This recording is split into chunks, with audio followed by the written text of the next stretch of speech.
Alhamdulillah alladzi ja'ala lakumul arda firasyan was samaa'a binaa'a wa anzala minas samaa'i maa'an fa akhraja bihi minats thamarati rizqan lakum fala taj'alu lillahi andada wa antum ta'lamun. Asyhadu an la ilaha illallah wahdahu la syarikalah wa asyhadu anna Muhammadan abduhu wa rasuluh. Ya ayyuhalladzina amanu taqullaha haqqa tuqatih wa la tamutunna illa wa antum muslimun. Allahumma salli wa sallim wa barik ala nabiyyina Muhammadin wa ala alihi wa ashabihi wa man tabi'ahum bi ihsanin ila yaumiddin, amma ba'd. Ikhwatul iman, bapak-bapak, ibu-ibu, jamaah majelis taklim yang semoga dimuliakan Allah Subhanahu wa taala. Alhamdulillah pagi ini kita bisa hadir di dalam majelis ilmu. Bersama-sama kita akan belajar di dalam memahami persoalan-persoalan yang berkaitan dengan agama. Belajar bersama dalam kaitan permasalahan-permasalahan dalam kehidupan ini. Banyak hal yang harus kita pelajari, banyak hal yang harus kita ketahui. Mudah-mudahan belajar bersama kita ini diberikan keridhaan Allah Subhanahu wa taala, dan semoga ilmu yang akan kita pelajari semoga benar-benar menjadi ilmu yang bermanfaat. Bapak Ibu sekalian, menindaklanjuti materi kita sebelumnya tentang hisab.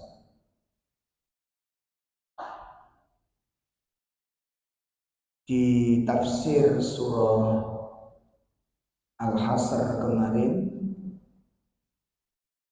di ayat 18 Allah Subhanahu wa taala berfirman, ya ayyuhalladzina amanu taqullaha haqqa tuqatih wal tandur nafsum. Ya ayyuhalladzina amanu taqullaha wal tandur nafsum ma qaddamat lighad. Di tafsir Ibnu Katsir, sahabat Umar radhiyallahu anhu mengatakan, hasibu anfusakum qabla an tuhasabu. Sahabat Umar mengatakan, hasibu anfusakum, hisablah dirimu, hisablah diri kalian, qabla an tuhasabu, sebelum kalian akan dihisab oleh Allah. Wa tazayyanu lil 'adil akbar, dan timbanglah amal-amalmu untuk persiapan di hari yang sangat dahsyat. Timbanglah amal-amalmu untuk hari yang akan dahsyat. Wa innama yakhiful hisab yaumal qiyamah ala man hasaba nafsahu fid dunya. Sebab sesungguhnya Allah akan memudahkan, memberikan keringanan, meringankan hisab seseorang di hari kiamat. Allah akan meringankan hisabnya seorang hamba pada hari kiamat bagi orang-orang yang mau menghisab dirinya ketika di dunia. Nah, jamaah sekalian, di sini ada dua hal. Yang pertama, sahabat Umar mengatakan kita dapat PR berupa muhasabah, mengevaluasi. Nah, mengevaluasi ini perlu kita ketahui, yang perlu dievaluasi apa? Yang perlu kita hisab itu apa pada diri kita ini? Ya, mengaudit diri sendiri ini apa yang perlu kita audit. Maka para ulama memberikan bimbingan kepada kita, hendaknya kita mengaudit sesuatu yang akan dihisab oleh Allah pada hari kiamat.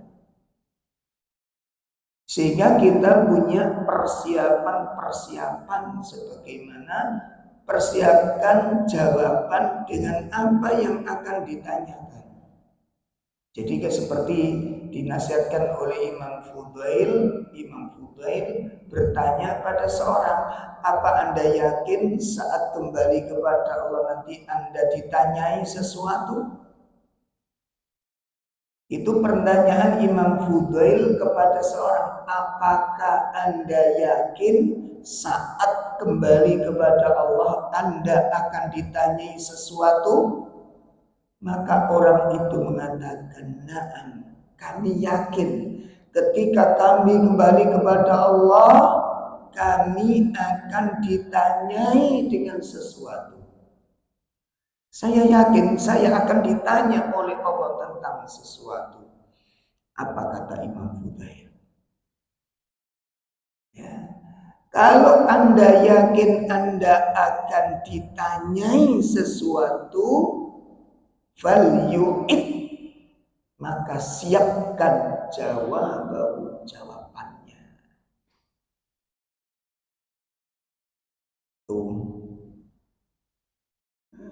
Jadi kalau kita meyakini kita nanti akan ditanyai oleh Allah, maka sekarang siapkan jawabannya. Dan apakah kira-kira kita tahu persoalan apa saja yang Allah akan tanyakan kepada kita? Apakah kita mengerti, sudah mendapatkan ilmu tentang itu, bahwa kita akan ditanya sesuatu tersebut? Apakah Anda tahu sesuatu yang akan ditanyakan Allah, sehingga nanti kita lebih menghemat tenaga ini? Maka disitulah kita dipandu oleh petunjuk Al-Quran, dipandu oleh petunjuk Sunnah yang dikumpulkan oleh para ulama. Beliau bertahun-tahun mengkaji, mempelajari, yang kemudian tersusun sebuah kitab untuk membantu kita ini. Apa saja yang perlu dihisab, yang perlu disiapkan untuk dijawab. Ya. Di dalam kitab Ar-Riyad An-Nadhirah itu disebutkan perkara-perkara yang akan dihisab oleh Allah. Nah, sekarang kita jadikan PR bagi kita. Hal-hal yang akan dihisab oleh Allah Ta'ala. Sudah kita siapkan betul apa belum? Yang pertama, yang akan dihisab oleh Allah itu kepada hambanya pada hari kiamat kelak adalah as-shalah, tentang keadaan sholatnya. Itu yang pertama akan ditanyakan oleh Allah. Ya, tentang kondisi sholat kita akan ditanyakan oleh Allah. Diriwayatkan dari Abu Hurairah radhiyallahu annahu qala Rasulullah sallallahu alaihi wasallam, inna awwala ma yuhasabu bihil abdu yaumal qiyamati min amalihi sholatuhu. Ini sesungguhnya amal pertama seorang hamba, ya, amal pertama seorang hamba yang akan dihisab oleh Allah Subhanahu wa taala pada hari kiamat itu adalah sholatnya. Ini pertama kali yang akan dihisab Allah kepada seorang hamba pada hari kiamat tentang sholatnya.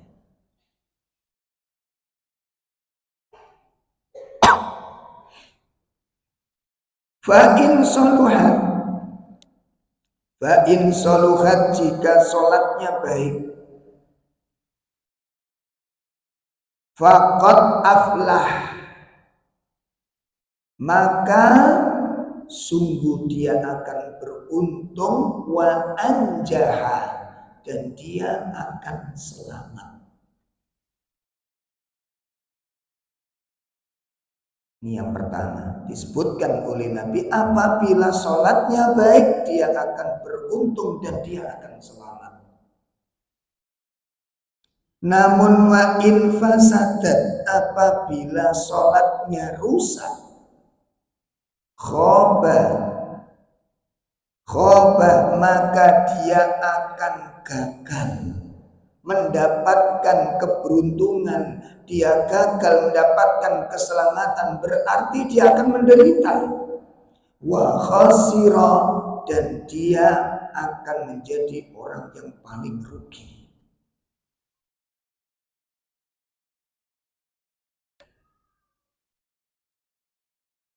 Fa in taqasa min faridati syai'an, jika ada kekurangan pada sholat wajibnya, jika ada kekurangan di dalam sholat wajibnya, qala ar-rabbu azza wa jalla, Allah subhanahu wa ta'ala berfirman, unduru, lihatlah, hal li'abdi min tatawwud, apakah hambaku ini yang sholatnya kurang ini memiliki amalan-amalan sunnah, punya sholat sunnah. Ini pentingnya kita mengerjakan sholat sunnah itu di sini. Jangan bermalas-malasan, jangan remehkan, jangan sepelekan. Ternyata fungsi daripada sholat sunnah itu sangat besar. Apakah hambaku ini memiliki sholat sunnah? Fayukammala biha intaqasa minal fariidhah. Kalau dia memiliki sholat sunnah, maka jadikan sholat sunnah itu penyempurna dari kekurangan sholat wajibnya ini. Tsumma yakunu sa'iru amalihi dzalik, maka kemudian semua amal-amalnya pun bernasib sama. Jadi kalau dia dalam amalan wajib itu mengalami kekurangan, itu akan disempurnakan dengan ibadah sunnahnya. Bapak Ibu sekalian yang dimuliakan Allah, maka disinilah pentingnya kita menyimak, perhatikan ibadah sholat kita. Bagaimana kita memperhatikan dan mengevaluasi sholat sunnah kita ini? Ada dua timbangan yang diperlukan. Ada dua hal yang perlu kita camkan. Yang pertama adalah timbangan lahir. Yang kedua timbangan batin. Ada dua hal yang perlu kita camkan. Yang pertama adalah timbangan lahir dan yang kedua adalah timbangan batin. Apa itu timbangan lahir? Timbangan lahir itu adalah hadisnya Aisyah radhiyallahu anha. Nah, ini dinukil oleh Syekh Al-Utsaimin di dalam kitab Syarah Riyadhus Shalihin. Timbangan lahir adalah hadisnya Aisyah radhiyallahu anha yang berbunyi man amila amalan laisa alaihi amruna fahuwa raddun. Itu timbangan apa tadi? Lahir. Artinya apa di situ? Barang siapa yang melakukan suatu amal yang tidak ada contoh dariku, fahuwa raddun, maka amal itu tertolak. Berarti timbangan lahirnya apa? Muwafaqah bis sunnah, sesuai dengan sunnah Nabi Shallallahu Alaihi Wasallam. Itu timbangan lahir. Jadi kalau kita ingin melihat timbangan lahirnya, dohirnya, amal kita ini bagus apa enggak, baik apa enggak, benar apa enggak, maka diukur dengan sunnah. Ada sunnahnya enggak? Sesuai dengan sunnah enggak? Baik itu jenis ibadahnya maupun kaifiyahnya. Saya ulangi. Baik itu jenis ibadahnya maupun kaifiyahnya, caranya sesuai dengan sunnah Anda. Seperti sholat. Seperti sholat. Anda sholat apa ini? Saya sholat sunnah wudu. Ada di dalam sunnah? Ada. Maka secara zahir amal ini adalah amalan yang baik dan benar. Satu. Anda melakukan sholat apa ini? Saya sholat apa ini? Tahiyatul masjid. Maka tahiyatul masjid ada syariat, disunahkan oleh Nabi. Ada sholat apa ini? Sholat apa lagi? Kemarin saya dapat informasi ada beberapa masjid ada sholat birrul walidain. Dan lagi saya cari. Kita nggak langsung menghakimi di sana, kita cari dulu dari mana asal usulnya. Itu ternyata ijtihad. Nah, jadi kalau ada apa itu sholat birrul walidain? Jadi kalau ada anak punya orang tua dulu nggak sholat, maka anak sekarang berkewajiban untuk mensolati. Nah, caranya bagaimana? Caranya itu dihitung, bapak gak sholat itu kira-kira berapa tahun. Waduh, mana? Nah, ini tidak ada satupun riwayat demikian. Baik itu jenisnya maupun caranya. Jelas ya? Nah, nanti kalau ini, jadi wallahu a'lam itu kebenarannya gimana. Cuma saya dapat informasi dari beberapa teman-teman yang ada sebagian melakukan itu. Nah, katanya sih anaknya berapa gitu. Jadi kalau dihitung matinya itu tahun usia 60, berarti dihitung mulai baliknya sampai usia 60 tahun. Nah, tinggal anaknya berapa orang. Iki opo ngeten iki. Wallahu a'lam, yang jelas di dalam fikih-fikih para ulama belum kita temukan yang seperti itu. Ya, kalau kita mendoakan, memang dianjurkan untuk mendoakan, tapi untuk sholat, terus bagaimana ibadah-ibadah yang lain? Puasanya juga demikian. Nah, terus dasarnya ini dari mana yang membuat ketentuan seperti ini? Ya, ini masalahnya sesuai dengan sunnah, itu standarnya pertama di situ, Pak. Kalau memang sudah sesuai dengan sunnah, sudah dalam secara zahir itu benar diakui. Jelas ya, ditimbang dari sini nanti. Yang kedua, timbangan batin itu adalah hadisnya Umar bin Khattab radhiyallahu anhu. Timbangan batin adalah hadisnya Umar bin Khattab radhiyallahu anhu yang berbunyi innamal a'malu bin niat. Amal itu baik atau enggak diukur dari niat. Maka niat urusannya siapa? Niat urusannya siapa? Yang paling ngerti siapa? Allah Subhanahu wa taala, maka itu bukan wilayah kita. Itu bukan wilayah kita. Wilayah kita memperhatikan apakah ibadah secara zahir sesuai dengan sunnah atau tidak. Hanya itu saja yang disimak di sana. Muwafaqah dengan sunnah, sesuai dengan sunnah, artinya ada ajaran dari Nabi dan ada contoh dari Nabi SAW dan diamalkan oleh para sahabat radhiyallahu anhum ajmain, maka itu bisa kita amalkan karena itu sesuai dengan sunnah secara zahir. Adapun batin, maka ini urusannya siapa? Urusannya Allah Subhanahu wa taala. Makanya di sini kita tidak boleh tidak boleh menilai seseorang dalam areal ini. Oh, dia itu orangnya ikhlas. Nah, ini mulai ada peningkatan berarti jenengan sudah masuk ilmu kebatinan. Lah kok tahu hatinya orang ikhlas? Malaikatnya nyatat aja nggak tahu. Jelas ya? Ikhlas tidaknya amal itu kapan diungkapkannya? Saat hisab nanti itu baru terbongkar. Gitu loh. Makanya ada 3 orang ahli ibadah yang dipanggil oleh Allah pada hari kiamat. Yang satu siapa? Mujahid. Mujahid, orang yang perang bela agama. Itu dipanggil oleh Allah, lalu ditampakkan pahala jihad itu.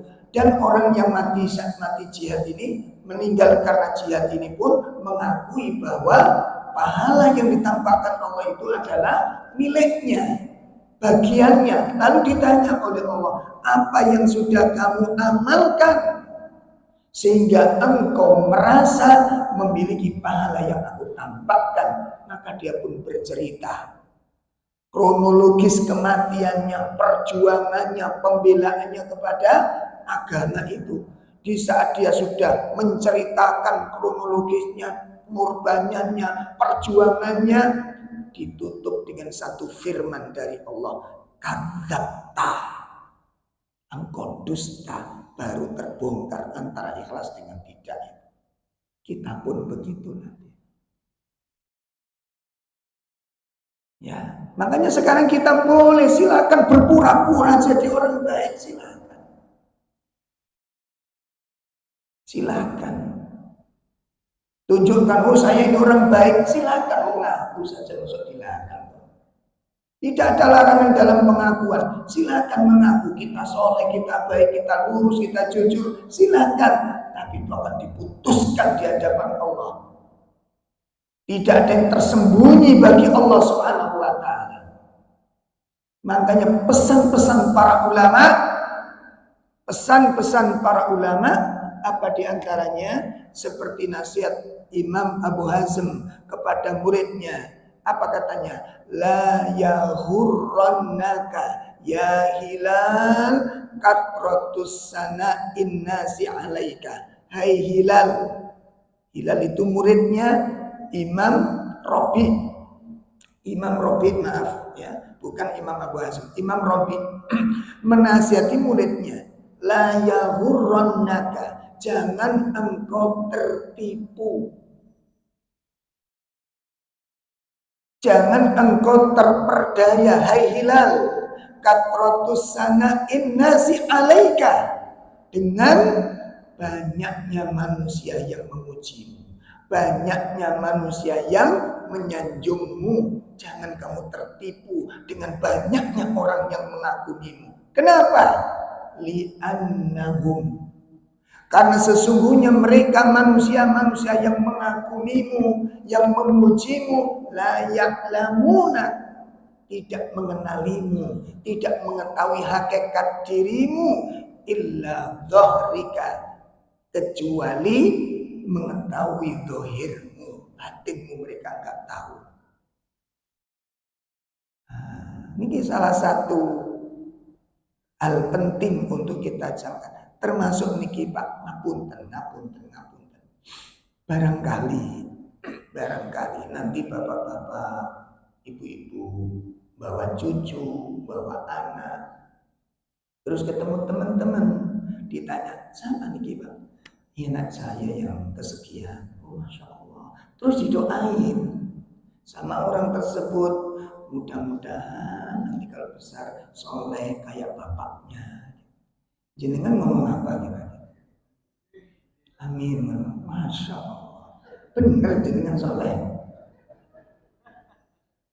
Gak kepingin anak lebih baik dari kita. Ngapunten Pak, ngapunten. Dua sisi, perhatikan dua sisi. Dua sisi.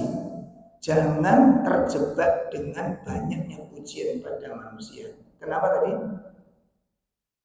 Karena manusia tidak mengetahui kita kecuali dohir. Kecuali dohir. Sementara batinnya tidak ngerti kita. Siapa kita? Gitu loh. Orang memuji kita itu bukan karena kita nggak punya aib. Bukan karena kita memang benar secara mutlak. Karena Allah masih menutupi aib-aib kita. Dan kita pun berusaha mati-matian menutupi aib kita. Apa tetangga kita, teman kita satu masjid, satu tim, katakan panitia, apa tahu kekurangan kita? Tahu kebiasaan saat kita sendirian? Enggak. Kenapa? Ada dua hal. Satu, kita mati-matian menyembunyikan. Yang kedua, Allah menutupi aib kita. Nah, gitu. Ngapunten nggih, ngapunten kemarin kita ada diagnosa anak yang luar biasa nakalnya. Akhirnya didiagnosa, ketemu, diminta tolong mana orang tuanya dihadirkan. Kaget kita.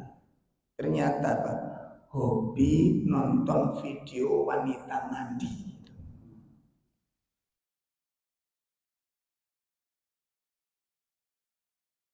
Nggak usah dilanjut ya, nggak enak ini. Iya.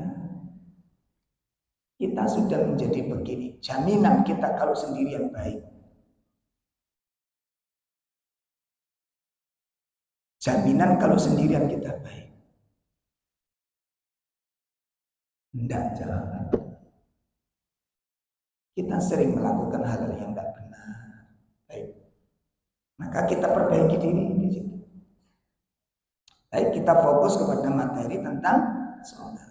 Ya, sholat itu diperhatikan. Maka ditimbang dari dua timbangan ini. Oleh karena itu di surah Al-Baqarah 238 surah Al-Baqarah 238 Allah Subhanahu wa taala berfirman, A'udzu billahi minasy syaithanir rajim. Hafidhu 'ala sholawati was salatil wusta wa qumu lillahi qanitin. Peliharalah semua sholat dan sholat wusta, dan laksanakanlah sholat karena Allah dengan khusyuk. Jagalah sholat kalian semua, terutama sholat wusta. Para ulama mengartikan jumhur adalah sholatul asar. Jadi sholat wusta itu sholat asar. Dan berdirilah di waktu sholat karena Allah dengan penuh kekhusyuan. Dengan penuh kekhusyuan. Nah, Bapak Ibu sekalian yang dimuliakan Allah, di dalam menjaga sholat ini ada beberapa hal yang perlu dijaga. Apa yang perlu kita jaga dalam masalah sholat ini? Karena ini menjadi taruhan. Akan menjadi apa? Taruhan. Sebelum kita sebutkan hal-hal yang perlu kita jaga, Imam Ibnu Qayyim mengatakan hamba itu diberi kesempatan oleh Allah berdiri menghadap langsung kepada Allah itu dalam dua kesempatan.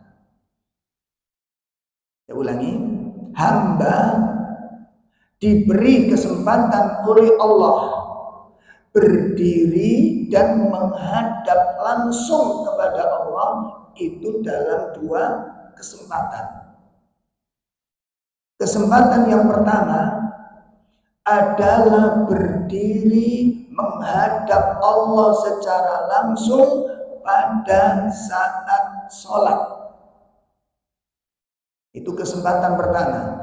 Berdiri menghadap langsung kepada Allah itu pada saat sholat. Ini kesempatan yang pertama. Kesempatan yang kedua adalah berdiri menghadap langsung kepada Allah saat dihisab. Jadi waktu hisab itu bukan kita didudukkan, bukan, tapi diberdirikan oleh Allah. Ya. Jadi kesempatan yang kedua kapan? Saat berdiri dan menghadap langsung kepada Allah saat dihisab. Lalu kata Imam Ibnu Qayyim, perhatikan, selamat atau tidaknya berdiri yang kedua. Kita ulangi, selamat dan tidaknya berdiri yang kedua. Berdiri yang kedua tadi ngapain? Selamat atau tidaknya saat hisab tergantung pada berdiri yang pertama.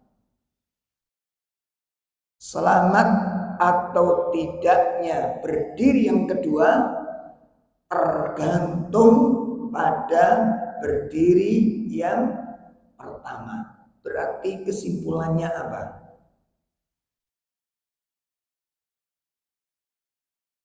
Kesimpulannya apa? Berarti sholat itu menjadi jaminan kita hisab nanti selamat atau tidak. Koreksi sholat kita ini. Perhatikan Pak, perhatikan dengan baik. Perhatikan dengan baik. Berdiri yang kedua selamat atau tidaknya, berat atau ringannya, sulit atau mudahnya, itu tergantung pada berdiri yang pertama. Jadi sholat itu kunci. Apakah kita nanti dihisab oleh Allah dengan hisaban yasirah, dengan hisab yang mudah, dengan hisab yang ringan, atau akan dipersulit dan akan diperberat oleh Allah, itu tergantung dari sholat. Kok bisa demikian? Bagaimana? Imam Ahmad meriwayatkan sebuah asar dari sahabat Umar bin Khattab. Ya, Imam Ahmad meriwayatkan sebuah asar. Asar itu perkataan seorang sahabat. Ini perkataan sahabat Umar ketika beliau menjadi khalifah dan menulis surat yang kemudian disebarkan ke seluruh gubernur-gubernurnya. Dan isi surat itu apa kata Umar? Umar mengatakan, ayyuhal wulah, wahai para pemimpin negeri, pemimpin daerah, wahai para pemimpin-pemimpin daerah, para pejabat-pejabat daerah, inna umurikum, inna ahammi umurikum indi as-shalah. Sesungguhnya kata Umar, sesungguhnya urusan kalian yang paling aku anggap penting adalah masalah sholat. Itu suratnya Umar yang ditebarkan kepada seluruh gubernurnya. Ya, isinya surat Umar itu diberikan kepada gubernur-gubernurnya apa? Sesungguhnya urusan kalian, perkara kalian yang paling aku anggap penting adalah masalah sholat. Lalu beliau mengatakan, man hafidhoha, barang siapa yang menjaga sholatnya, hafidho dinahu, maka dia akan berarti menjaga agamanya. Ya, barang siapa yang menjaga sholatnya, berarti dia telah menjaga agamanya. Wa man dhayya'ahu, barang siapa yang menyia-nyiakan sholat, perhatikan ini. Barang siapa yang menyia-nyiakan sholat, wa ma siwa adhya'u min, selain sholat akan lebih disia-siakan. Perhatikan, kalau sholat ibadat terpenting itu diabaikan, ibadat terpenting itu disepelekan, maka ibadah yang lain pripun akan lebih disepelekan. Nah, di sini kata kuncinya, Pak. Dan ternyata Masya Allah, ketika sholat itu ditegakkan dengan baik, dijalankan dengan baik, dijaga dengan sebaik-baiknya, itu sebenarnya kita sudah menjaga urusan-urusan yang lain. Saya ulangi, ketika seseorang komitmen, konsekuen menjaga sholatnya, maka urusan-urusan yang lain pun akan terjaga. Ibadah-ibadah yang lain pun akan terjaga. Dan ini sudah terbukti. Ketika kami membahas kitab 41 keutamaan sholat jamaah, 41 keutamaan sholat jamaah, itu ada jamaah yang datang menemui kami. Ini ada bapak-bapak menemui kami, Ustaz, sedikit sharing bisa-bisa. Habis pengajian, terus ngobrol-ngobrol, nangis beliau ini. Nah, saya menyangka ada masalah keluarga yang ingin perlu disampaikan. Akhirnya setelah nangis, saya sampaikan, monggo Pak, barangkali ada yang bisa dibantu masalah nopo ini. Ternyata bukan masalah keluarga, dia menangisi dirinya sendiri. Beliau menangisi dia sendiri. Bercerita, semenjak saya mengikuti materi tentang menjaga sholat jamaah ini, saya berazam, bertekad, saya akan jaga sholat jamaah saya. Saya akan jaga sholat jamaah saya. Artinya saya harus sholat berjamaah. Nah, hari pertama itu saya morat-marit. Tahu morat-maritnya? Jadi sedikit kerepotan itu, karena biasanya dia santai. Baik sholat ya sholat, baik ya dia nggak tertekan dengan sholat jamaah. Makanya orang yang nggak sholat jamaah itu sholatnya enak ide, nanti jam 1 yo kena, setengah loro yo kena, jam loro yo kena, menjelang asar pun bisa. Betul demikian? Iya, tapi wallahu a'lam rupani kaya apa saudara ngerti.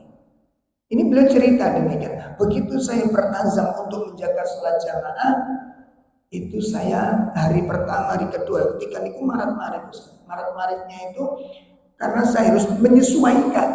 Contoh sekarang, nanti duhur aku harus jamaah. Satu misal, nanti duhur aku harus jamaah. Tekad mulai pagi sudah ditanam. Kira-kira kalau orang punya statement seperti ini, komitmen seperti ini, nanti duhur aku harus sholat jamaah, apa yang dia lakukan? Dalam mempersiapkan segala kegiatannya, dilihat ini kegiatannya apa saja nanti, sampai jam berapa kegiatan ini, acaranya apa saja, itu disetel sudah.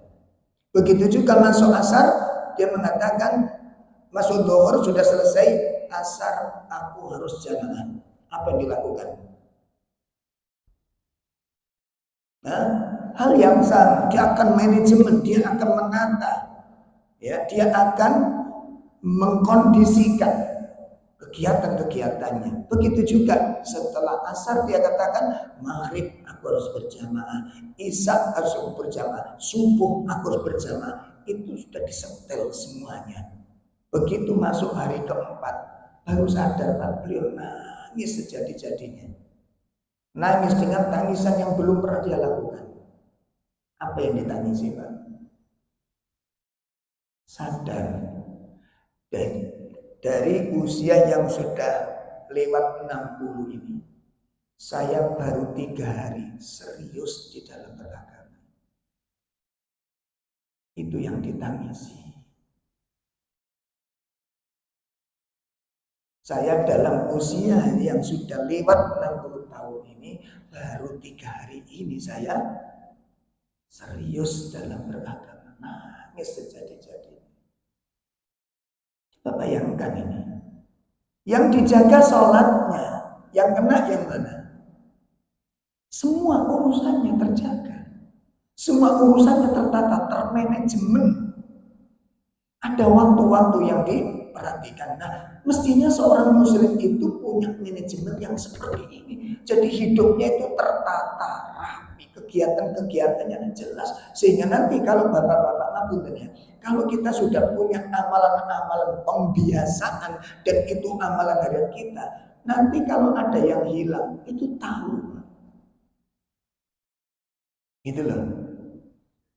Contoh ya, contoh ini kita lagi belajar ini. Pertama, tahajud. Kegiatan malam menjelang siang. Zikir malam, kemudian sholat qobliyah sebelum subuh, sholat subuh, zikir subuh, setelah itu zikir pagi, petang, kemudian tilawah Quran, sedekah. Kemudian kegiatan harian, membantu di rumah, kegiatan macam-macam itu, dan seterusnya. Itu kita ambil satu potong ini saja antara tengah malam sampai pagi. Komitmen untuk ini ditunda. Gitu loh. Untuk ini ditunda. Artinya ditunda apa? Ditunda nanti dibuka. Kita kan biasa loh, karena nggak termanajemen tadi itu.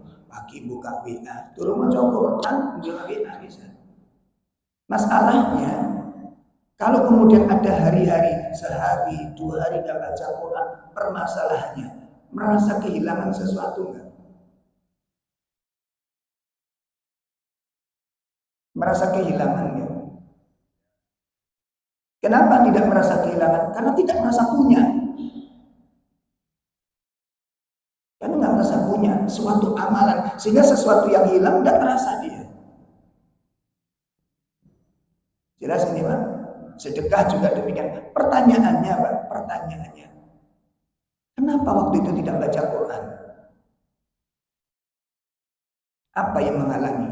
Apa nggak bisa baca Quran? Bisa. Kenapa nggak melakukan? Mana yang prioritas? Mana yang lebih penting?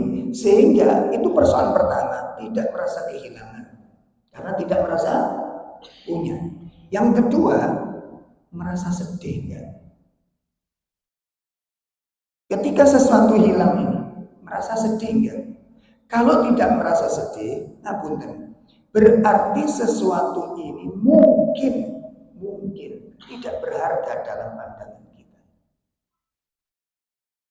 Ya, tidak berharga, tidak bernilai, sehingga kehilangan sesuatu yang tidak bernilai tidak ada perlu disedihkan.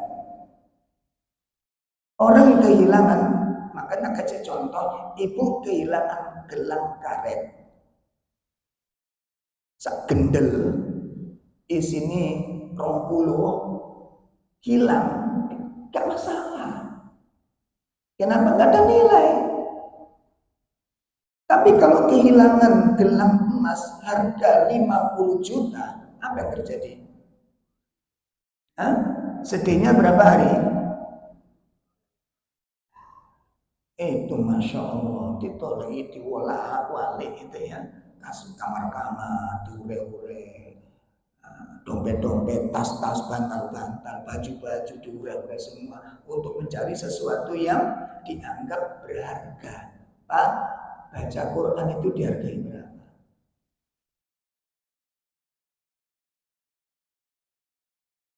Berapa harganya?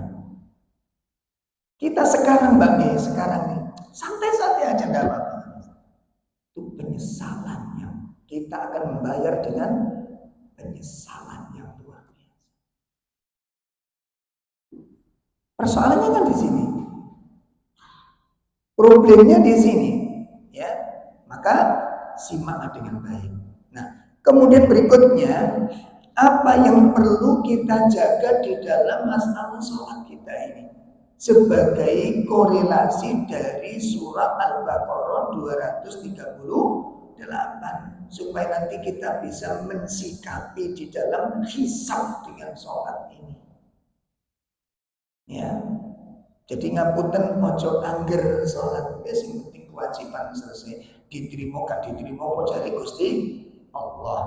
Benar ucapan tidak salah, cuma kalimat itu menunjukkan tidak adanya kekhawatiran, ya, tidak adanya kepedulian nasib ibadah yang kita lakukan ini. Kalimat itu menunjukkan tidak adanya kepedulian nasib terhadap ibadah ini. Maka perhatikan dan jagalah, kata Allah, hafidhu ala sholawat wassolatil wusta, jaga sholat kalian. Maka para ulama menjelaskan yang perlu dijaga di dalam sholat adalah yang pertama adalah al-wajiban, kewajibannya. Artinya apa? Yang dimaksud kewajiban ini adalah Allah mewajibkan sholat wajib itu 5 waktu. Maka jagalah 5 waktu ini. Tunaikan kelima-limanya. Tunaikan semuanya, jangan dipilih. Sholat maghrib, isya, sholat subuh, enggak. Enggak, pertanyaannya, ada enggak kaum muslimin yang begini? Dalam banyak begitu loh. Nanti sholat satu saat pas adine pena subuh sholat, besoknya dohor enggak begitu. Jadi masih banyak kaum muslimin yang seperti ini. Bahkan yang enggak sholat itu ada, sama sekali enggak sholat, sama sekali enggak sholat. Dan ini musibah besar, bukan persoalan sederhana, musibah besar di hadapan Allah Subhanahu wa taala. Kenapa? Karena pembeda antara kekafiran dan keimanan adalah as-shalah. Bainal kufr wal iman as-shalah.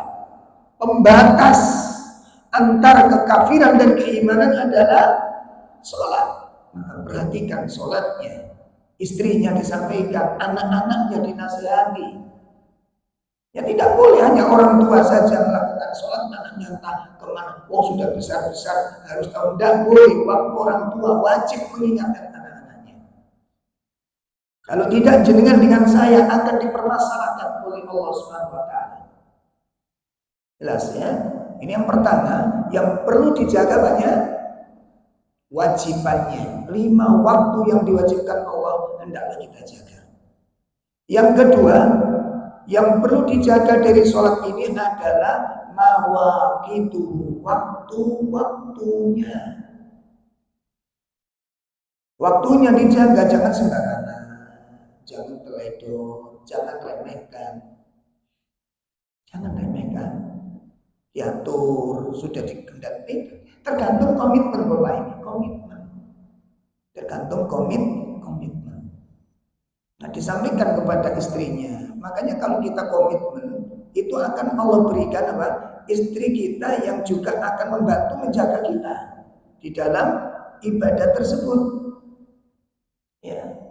Kalau kita memang betul-betul komitmen, Allah akan membantu kita apa? Diberi oleh Allah istri yang akan membantu hal tersebut. Dia tidak akan merepotkan kita, dia akan mengerti jadwal sholat kita, dan dia tidak akan mengganggu waktunya. Itu sikap-sikap nikmat dari Allah Subhanahu wa taala. Makanya kadang-kadang sudah menjelang sholat, istrinya minta diantar ini, diantar itu, diantar ke sana, diminta tolong oleh istrinya untuk ini dan itu kemungkinan sebelumnya kita memang sudah menjadi orang-orang yang teledor. Sehingga Allah memberikan keteledoran itu diberikan juga melalui istri kita. Nauzubillah min syarri dzalik. Ini yang kedua yang perlu dijaga, yaitu apa? Waktu-waktunya. Ya, ampun dibiasakan ditunda-tunda, jangan dibiasakan. Yang ketiga, Yang ketiga adalah yang perlu dijaga dari sholat adalah sholat jamaahnya. Sholat jamaahnya, terutama bagi kaum laki-laki. Jangan sampai tidak berjamaah kalau tidak ada udzur syar'i. Jangan sampai nggak sholat jamaah. Ya. Para ulama khilaf dalam masalah ini, apa hukum sholat jamaah? Jumhur mengatakan wajib. Jumhur mengatakan wajib. Banyak dalil yang sulit dibantah. Banyak dalil yang sulit dibantah. Ada 4 dalil yang sangat kuat yang menunjukkan bahwa sholat jamaah adalah wajib. Jadi kalau kita memang tidak ada udzur syar'i, jangan sampai tidak sholat jamaah. Ya, kalau nggak ada sholat, nggak ada udzur syar'i, kita nggak jamaah. Sholat di rumah sah apa enggak? Sah sholatnya, namun tetap berdosa. Ya, kita sah sholat di rumah itu, Pak, namun tetap berdosa. Dosanya di mana? Dosanya meremehkan Allah Subhanahu wa taala. Di mana letak meremehkannya? Kalau bapak manggil istri dan istri Anda tahu kalau Anda panggil tapi nggak mau mendatanginya, istri semacam ini memuliakan suami atau meremehkan suami? Dalam kalau Anda seorang majikan manggil karyawannya ngerti kalau dipanggil, ngerti dipanggil juragannya, tapi dia nggak mau mendatanginya, dia nggak mau mendatangi, nggak mau memenuhi panggilan majikannya. Karyawan seperti ini memuliakan majikan atau meremehkan majikan? Ya, meremehkan.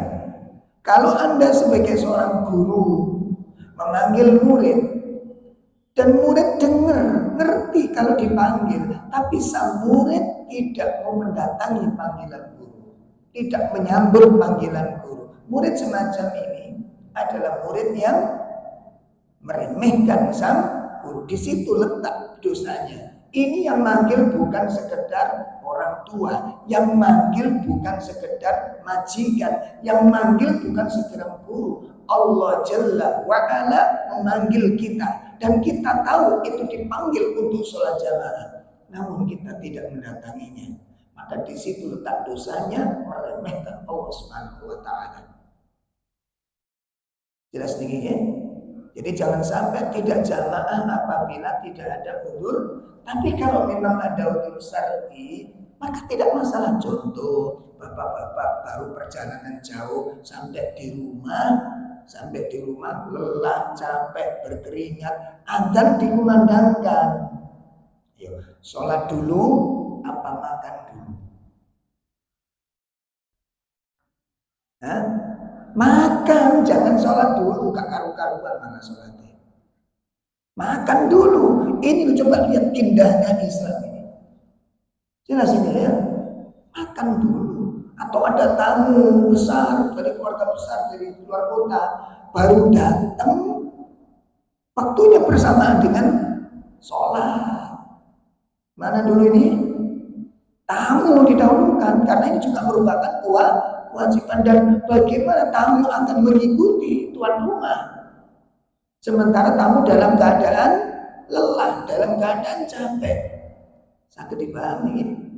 Ini ada koridor-koridor syar'i. Tapi kalau memang tidak ada urusan sakit kepala pusing dipakai berdiri berat, batuk yang menggigil atau yang macamnya, maka ini dibolehkan, kita tidak sholat jamaah. Tapi kalau sakit pilek sedikit gitu aja, sakit panu, sakit hati, ya, urusan lain ya. Itu yang ketiga yang perlu dijaga dalam sholat. Yang pertama tentang wajibnya 5 waktu, yang kedua jamaahnya, waktu-waktunya, yang ketiga jamaahnya, yang keempat adalah syarat-syarat dan rukunnya. syarat-syarat dan rukunnya. Terutama yang sering hilang nih Pak, ampun tanggal salat sunahnya. Tumaknina. Itu yang sering hilang. Tumaknina, yang tenang. Jadi tumaknina itu dari dua sisi, tumaknina dalam bacaan, tumaknina dalam gerakan. Ya, ini dijaga dengan baik. Surat-surat pendek tidak masalah. Tapi si tumaknina, kenapa? Itu wajib soalnya. Tumaknina itu rukun. Nah kalau rukunnya hilang, tidak sah sholatnya. Ya, dan ngapunten loh, ada yang sholat itu ngapuntennya. Itu sampai Allah. Demi Allah. Ini kadang-kadang dulu jejak itu membalik nangis. Itu banyak yang begini. Maka dikatakan sudah tidak ada keraguan, tidak sah. Sholatnya tidak sah. Nggak usah ragu-ragu, tidak sah. Apapun mantap dia, apapun alasannya, tidak sah. Apa yang dia baca ketika gerakan sholat seperti itu? Yang dibaca apa?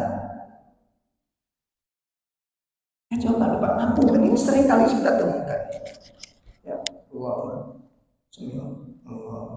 Loh kayak gini baca apa tulisan gitu? Baca apa coba? Makanya jelas tidak sah, tidak ada keraguan di dalamnya. Imam 4 tidak ada khilaf. Soal dibaca satu kali, pas sujud juga demikian, sekedar nempel dan sering saya melihat orang sujud ngapunten tadi. Kalau sujud itu ada 7 anggota badan yang nempel ke tempat sujud, dan sering sekarang ini banyak yang sujud itu dahi dengan hidung tidak masuk. Maksudnya hidung dengan dahi itu jadi satu. Pertama, 1, 2. Telapak tangan ngeten nempel. Ojo ini sujud. Kalau berdiri dari sujud boleh, tidak masalah. Jelas ya? Ngapunten. Jadi kalau habis sujud mau berdiri, nah itu tahu. Begini tidak masalah. Ada yang begini boleh, ada yang begini boleh. Silakan. Karena itu isyarat. Isyarat apa kata anak sahabat? Seperti orang yang sedang ngulet adonan roti. Ngulet adonan roti itu gimana? Aku mesti gini. Kalau mesti saya melihat banyak gini loh. Jadi gini boleh, tidak masalah. Atau yang begini boleh. Itu ketika berdiri di waktu dari sujud ke berdiri itu boleh, begini nempel boleh, megem boleh, atau yang begini tidak masalah. Jelas ya. Tapi kalau waktu sujud itu nempel, tidak boleh terlalu megar, tidak boleh terlalu megar. Nah itu cara apa? Sujud. Jadi sujud itu yang pertama telapak tangan kanan, 2 telapak tangan kiri. Yang ketiga 2 lutut. 3, 4 lutut. Kemudian apa? Nah, jari-jari itu selama bisa diupayakan ditekuk, diupayakan kalau bisa. Kalau enggak bisa semampunya selesai. Tapi diupayakan ditekuk. Makanya kan dalam hadis itu diusahakan juga menghadap ke kiblat tekuannya itu. Kalau memang mampu, jelas ya. Kalau enggak mampu semampunya enggak masalah. Jadi jangan-jangan belum diusahakan terus bisnis sujud. Ngapunten ya. Kakinya tidak waktu sujud itu loh, ngapunten. Ada yang ngapunten, tangannya ditumbang ini. Nah, ini enggak benar ini. Ya, posisi telapak kaki ditumpangkan telapak kaki yang lain, atau akan diangkat, malah nanti diangkat, ditempelin, ditekuk, jari-jari kakinya ditekuk, dijejek nomor bahasanya itu dijejek nomor. Jadi diupayakan menghadap ke kiblat kalau mampu. Ya, ini yang bagi usia-usia muda ya, yang tidak akan bebek.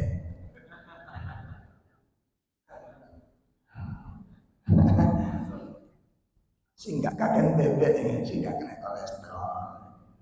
Nah itu. Kemudian apa? Jadi 6 ya. 1, 2, 3 lutut, 4 lutut. Kemudian 2 telapak kaki, 2 jari-jari kaki. Jadi 6 gitu ya. Kemudian yang ketujuh apa? Dahi sama hidung. Dahi sama hidung itu kudu nempel.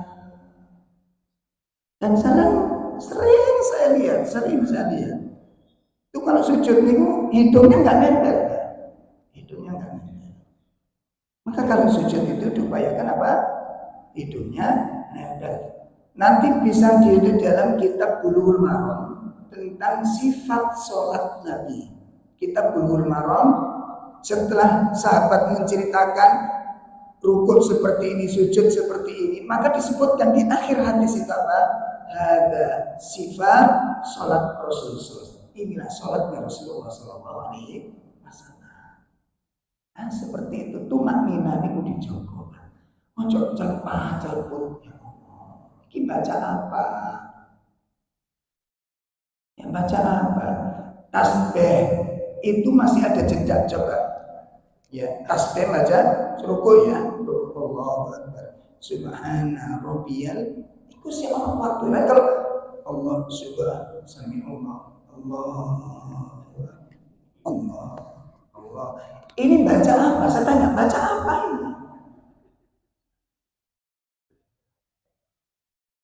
Pertama, itu baca apa? Yang kedua, kita butuh nggak kepada Allah? Waktu sujud kayak begitu itu, kita mencari apa? Mencari apa? Waktu rukuk seperti itu, mencari apa? Padahal pengikut Rasul Sallallahu Alaihi Wasallam itu masa kasih dirasakan Pak. Ternyata apa? Kita tidak ada yang diharapkan dalam gerakan itu. Kalau gerakan itu ada yang diharapkan, ono sing didoleki kebidoan. Maka beda.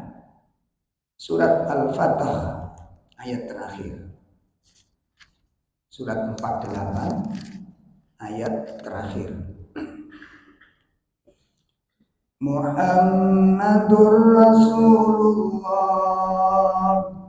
walladzina ma'ahu asyidda'u 'alal kuffari ruhama'u bainahum tarahum ruk'an sujjadan yabtaghuna fadlan minallahi wa ridwana simahum fi wujuhihim min athari sujud.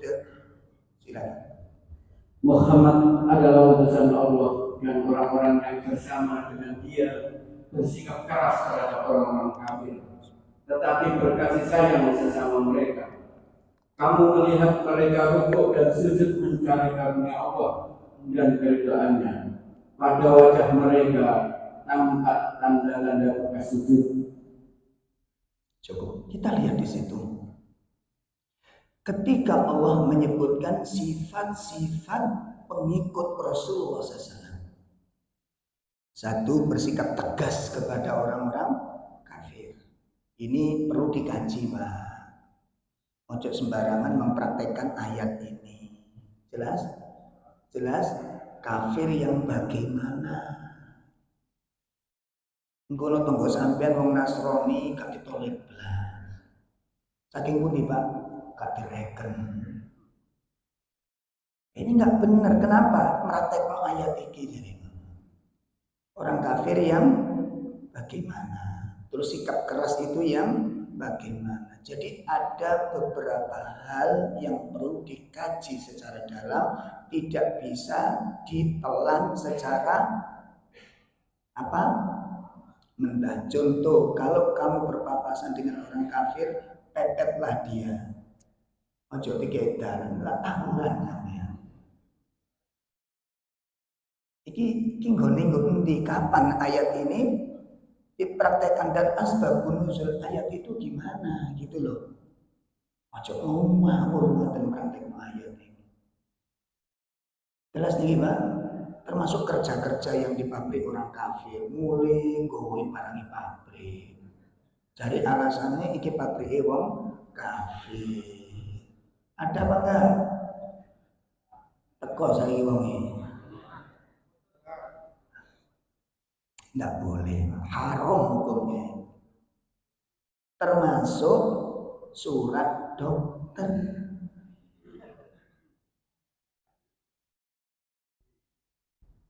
Bikin izin sakit. Tanya sama si, sama sakit apa misal? Sakit hati. Tidak boleh, haram hukumnya. Jelas? Kenapa? Seorang muslim terikat dengan perjanjian. Jangan waktu kerja itu ada perjanjian enggak? Enggak ada. Ada. Kapan? Kapan perjanjiannya dilakukan? Saat Anda membuat surat lamaran. Kan ditulis aja, nanti kalau saya diterima di tempat perusahaan yang Bapak pimpin, saya akan mengambil barang-barang pabrik itu.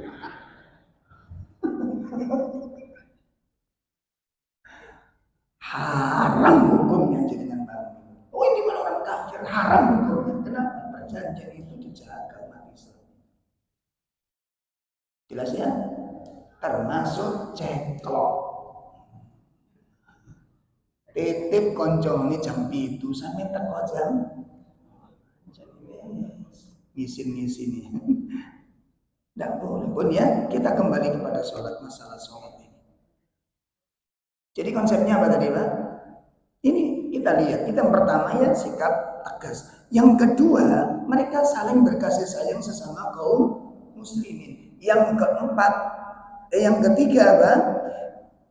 Yang ketiga disebutkan oleh Allah tarahum ruk'an sujadan. Perhatikan kalimat ruku, kalimat sujud itu pakai siddah, bukan ruku was sujud. Mereka ruku, mereka sujud, enggak, ruk'an sujadan. Mereka benar-benar menjaga rukuknya dan menjaga sujudnya, menunjukkan nama serius di dalam sholat itu. Itu serius di dalam sholat. Artinya hudurul qalb. Kenapa mereka menjaga ruku, menjaga sujud? Apa yang mereka harapkan? Yabtahuna fadlan minallah wa ridwana. Ini masalahnya, di sini kuncinya, di sini letak rahasianya. Kenapa mereka rukuknya serius, sujudnya serius? Karena ada sesuatu yang dicari, ada sesuatu yang diharapkan. Makanya kalau orang sholat itu punya harapan sesuatu, ada yang dicari dan ada yang diharapkan kepada Allah, itu beda dengan orang yang tidak punya harapan kepada Allah waktu sholat. Apa yang dicari nggak jelas. Perhatikan sholat kita, perhatikan rukuk kita, perhatikan sujud kita. Sudahkah kita menempatkan diri sujud orang yang butuh kepada Allah? Sudahkah kita menempatkan diri sujud sebagai orang yang butuh kepada Allah? Ruka'an sujadan yang dahulu ada yang dicari. Nah kita waktu rukuk mencari apa? Mengharap apa? Itu yang hilang. Jadi ini bukan sholatnya orang-orang yang butuh. Sama Pak, kalau orang bertamu dengan orang yang bertamu dengan sebuah kebutuhan yang besar, dia berharap kepada yang ditamui. Dengan orang yang sekedar main, itu beda banget. Dalam apa bedanya? Kalau dia bertamu, ada sebuah kebutuhan, betul-betul ingin satu, ketemu yang bersangkutan, yang kedua, tercapainya sebuah harapan, gitu loh. Beda kekuatannya ini. Makanya kan saya bikin guyonan, doanya orang yang banyak uang dengan banyak utang itu beda. Hah? Beda rasa. Orang yang punya uang doanya nggak begitu kuat. Kenapa? Karena nggak butuh uang, dia sudah punya dia.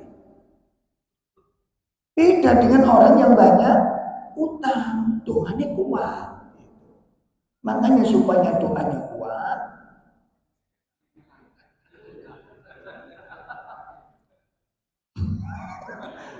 pakai utang. Beda, Pak, beda. Ya. Sama ibu-ibu itu. Ibu-ibu tuh kalau suaminya nggak ada tanda-tanda macam-macam itu nggak biasa. Tapi begitu dengar suaminya mau nikah lagi, Allahumma, langit niku dirok. Beda. Makanya supaya mancing istri doanya serius.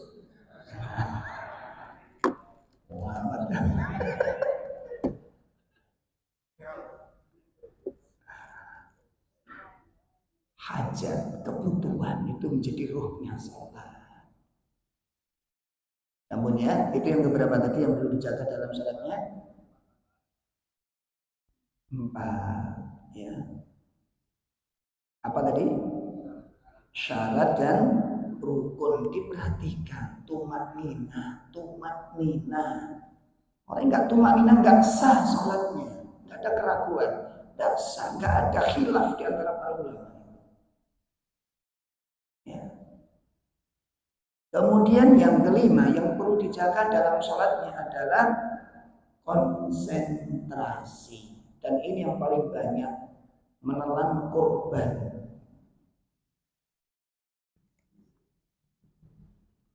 Bapak-bapak, ibu-ibu sekalian, perlu dicatatkan baik-baik bahwa di dalam ibadah sholat ada keburukan-keburukan. Apakah kita akan dipanggil oleh Allah dengan panggilan kemuliaan melalui sholat kita, ataukah kita menjadi orang-orang yang diancam Allah melalui sholat kita? Silakan Anda pilih. Saya ulangi, apakah kita termasuk orang-orang yang dipanggil oleh Allah, dimuliakan oleh Allah melalui sholat kita, ataukah kita akan disiksa Allah, dihina oleh Allah, dicela oleh Allah, diancam oleh Allah melalui sholat kita? Itu silakan dipilih. Allah Subhanahu wa ta'ala memuliakan hamba-hambanya melalui sholatnya. Allah katakan, qad aflahal mu'minun walladzina hum bi sholatihim khashi'un. Beruntunglah orang-orang yang beriman, yaitu mereka orang-orang yang khusyuk di dalam salatnya. Walladzina hum ala shalawatihim yuhafidun. Mereka orang-orang yang menjaga salatnya. Disebutkan oleh Allah, ulaika humul warithun. Mereka orang-orang yang akan mewarisi al-firdaus. Dengan sholatnya seseorang dimuliakan Allah. Dengan sholatnya seseorang ditinggikan derajatnya oleh Allah, dicintai oleh Allah melalui sholatnya. Tapi tidak sedikit dengan sholatnya orang dicela oleh Allah. Karena sholatnya dia dimurkai oleh Allah. Karena sholatnya dia dibenci oleh Allah. Dan karena sholatnya dia direndahkan, disiksa oleh Allah. Allah Subhanahu wa ta'ala mengatakan apa? Wa wailul lil musallin. Celaka orang-orang yang sholat. Alladzina hum an sholatihim sahun. Orang-orang yang lalai di dalam sholatnya. Yang dimaksud lalai dalam sholat, lalai terhadap waktunya dan lalai terhadap sedang apa dia di hadapan Allah. Ya benar, sedang apa dia di hadapan. Kadang kita rukuk tapi nggak sadar kalau kita sedang rukuk. Kita sedang sujud tapi kita pun nggak sadar sedang sujud. Bahkan na'udzubillah, kita pun tidak ngerti kepada siapa saya sedang sujud, itu pun nggak sadar. kepada siapa saya sedang sujud, itu pun kita nggak sadar. Alhamdulillah. Baik Bapak-bapak, ini yang kelima. Yang terakhir, yang keenam, yang perlu dijaga di dalam sholat adalah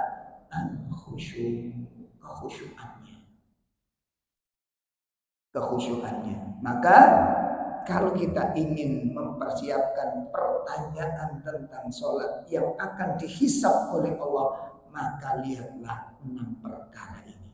1, tentang wajibnya sholat yang 5 waktu. 2, tentang waktunya, sudahkah kita menjaga dengan baik. Yang ketiga, jamaahnya. Yang keempat, syarat rukunnya. Yang kelima, konsentrasinya. Yang keenam, perhatikan 6 ini, siapkan 6 karena itu yang akan dihisab oleh Allah Subhanahu wa taala kepada kita. Berikutnya saya sampaikan secara global, nanti kita menjadi satu persatu di pertemuan yang akan datang. Apa saja yang akan dihisab oleh Allah. Berikutnya, yang pertama tadi adalah masalah sholat. Yang kedua, yang akan ditanyakan Allah adalah 4 pertanyaan. Dan itu sudah kita sampaikan semuanya. Kita tinggal mengupas satu persatu dari permasalahan. Bulan depan ini yang akan kita bahas tentang 4 pertanyaan yang akan diajukan oleh Allah pada saat hisab. Dan kita tidak boleh berbicara tanpa izinnya. Bahkan telapak kaki kita tidak diizinkan oleh Allah bergeser sebelum 4 perkara ini ditanyakan oleh Allah. Apa yang harus kita siapkan? Jawaban saat Allah menanyakan, untuk apa engkau habiskan umurmu? Silakan disiapkan jawabannya. Akan kita kupas pada pertemuan yang akan datang insyaallah. Demikian kajian pagi ini, kurang lebih mohon maaf yang sebesar-besarnya. Semoga menjadi ilmu yang bermanfaat dan semoga Allah Ta'ala menolong kita, memberikan kekuatan lahir batin kepada kita semua untuk bisa melaksanakan ilmu ini dengan sebaik-baiknya. Dan kita berharap kepada Allah Ta'ala, semoga kita, keluarga kita dijaga oleh Allah dari segala keburukan. Dan Allah selamatkan kita semua dari segala fitnah. Dan Allah dekatkan kita dengan pintu-pintu kebaikan dan rahmat-Nya. Wassalamualaikum warahmatullahi wabarakatuh. Subhanakallahumma wa bihamdika, asyhadu an la ilaha illa anta, astaghfiruka wa atubu ilaik. Assalamualaikum warahmatullahi wabarakatuh.